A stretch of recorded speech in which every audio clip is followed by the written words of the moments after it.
So question 5 states, investigate how the graph of f changes as t varies using Planck's law.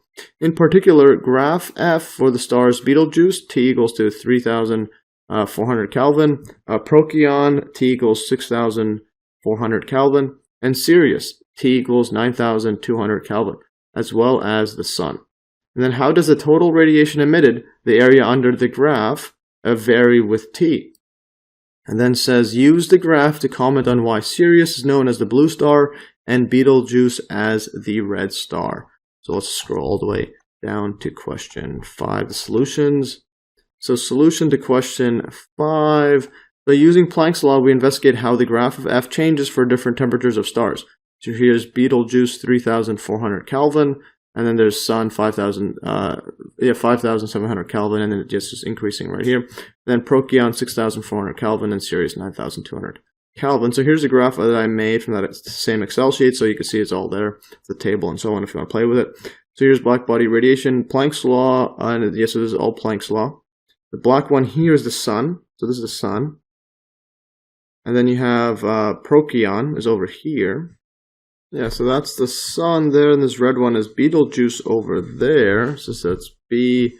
And then we have Procyon is this dashed line here, and also this one's Sirius. So I gotta update this. Just gonna delete this, and I'm just gonna update quickly the copy and paste. Just updated right now. Just updated this. So there it is. I just updated. So there's a Sirius one there. So this is the Sirius. Sirius. This is Sun. Is the black one, and then you have Procyon. And then we have the red star Betelgeuse, and I made this blue for the blue star there, and this is the red star Betelgeuse over there. So B at this red one. So you can see the difference right here. So this is the Sirius is the super hot sun, 9,200 Kelvin. Notice that it spikes up, and they're all shifting their peaks over. So this peak is over here, this peak's over here, this peak's over here, and this peak is somewhere down there. We're going to zoom in on that soon. So it's all shifting the peaks to the left to the higher frequency range. And then here's a zoomed in look at Betelgeuse over here. So here's zoomed in. So I just take this section over there and zoom in. I'm just going to remove this because it's pretty obvious which one is which. All right, so there's so it looks like that. So yeah, notice this one. This is the colder star, so 3,400 Kelvin. And then there's the hotter one over there, the Sun.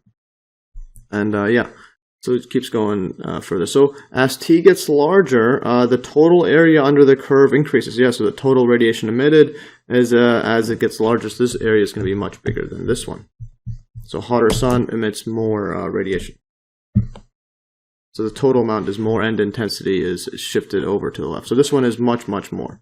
You can see it engulfs the entire thing. And then this one also engulfs all of the one below. So yes, the more energy it emits. Let's go read it again. So as T gets larger, the total area under the curve increases as we would expect. In other words, the hotter the Sun, the more energy it emits.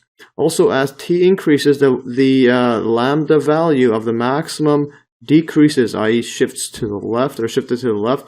So the higher the temperature, the shorter the peak wavelength, and consequently the average wavelength of light emitted.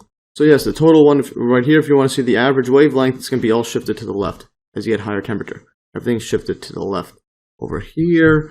So yes, so keep going further. So this is why Sirius is a blue star and Betelgeuse is a red star. Most of Sirius's light is of a fairly short wavelength, that is a higher frequency toward the blue end of the spectrum, whereas Betelgeuse's light is of a lower frequency toward the red end of the spectrum.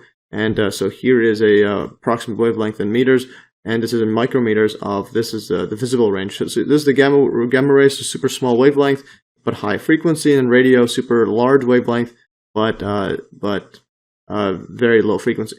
And then this is the visible range right here, is at the 0.39 to the 0.7. And then if you look at it here, let's just look at, so here's Betelgeuse.